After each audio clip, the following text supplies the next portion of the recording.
Hello， 大家好，我係Sue Marguerite and welcome back to my little Cantonese corner. 今日2025年10月9號星期四. Today it is Thursday, the 9th of October 2025, and I'm back with another talking head video just to let you guys know a little bit about why I came back to Hong Kong. Because as your teacher, I would want to know as well. Why? Why did you start? Why did you leave? Why did you stop posting? Why are you back? Why did you post videos from 5 years ago and then now you're posting again?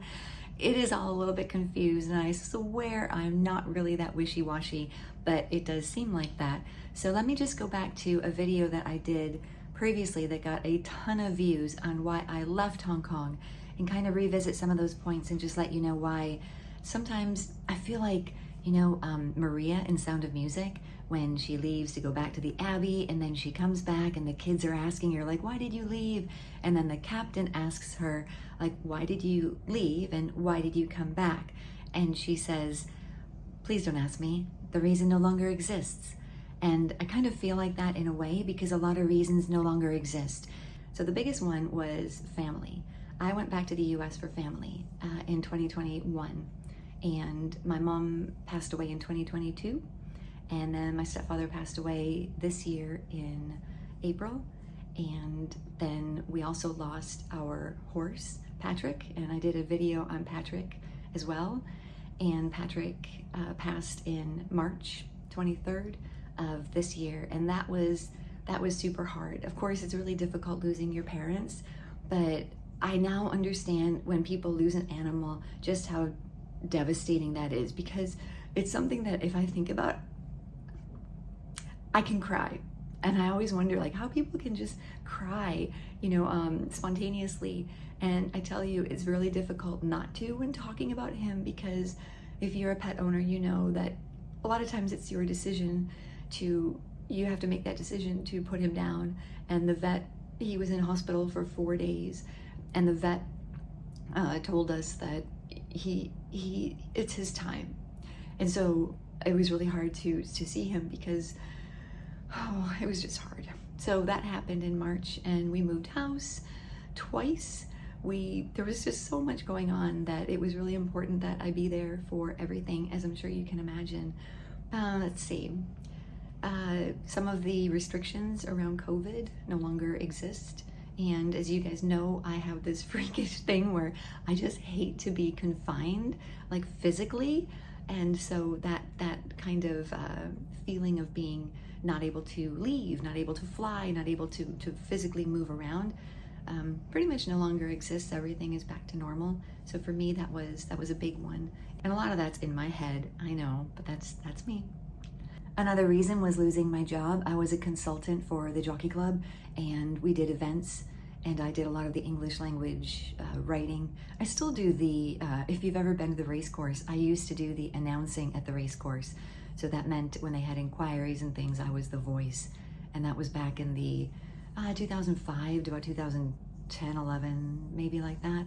And I continue to do their hotline. So if you call to get your Mark 6 numbers, you're hearing my voice.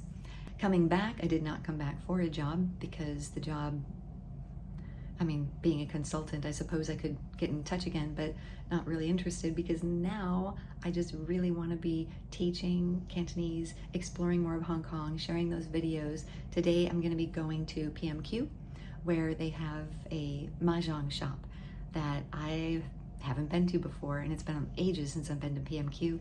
So I thought I would do a short there and take you along and see what we can find in that shop ahead of going to some of the other places to buy Mahjong, which include that little shop in Hong Kong where I bought the jumbo set, my jumbo Mahjong set there in Hong Kong, and she's still there. The one in Jordan, I believe, closed down. And then there is another one. Well, I asked my mother-in-law, and she said, don't go to國貨公司就好貴. So it's too expensive at the 國貨公司, the China Products Emporium or shop. But don't go there, it's too expensive. Go to the 五金鋪. 五金鋪 is like a hardware shop. Those hole in the wall, they raise the gate and then they there, she said you can check out there, and you can also check out 日本城. Yaponseng is the Japan home stores, and she said they'll have Mahjong sets there. So I thought, let's go check this out, because the only place I really knew of was the Hong Kong place.